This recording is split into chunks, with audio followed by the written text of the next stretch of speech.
புன்னை வனத்து குயிலே நீ என்னை நினைத்து இசை பாடு.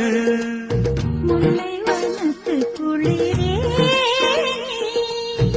என்னை அழைத்து உறவாடு. வேங்குழலின் ஓசையழ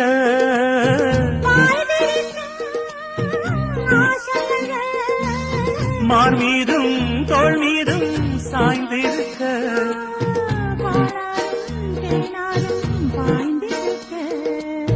உன்னை வனத்து குயிலே நீ என்னை நினைத்து இசை பாடு.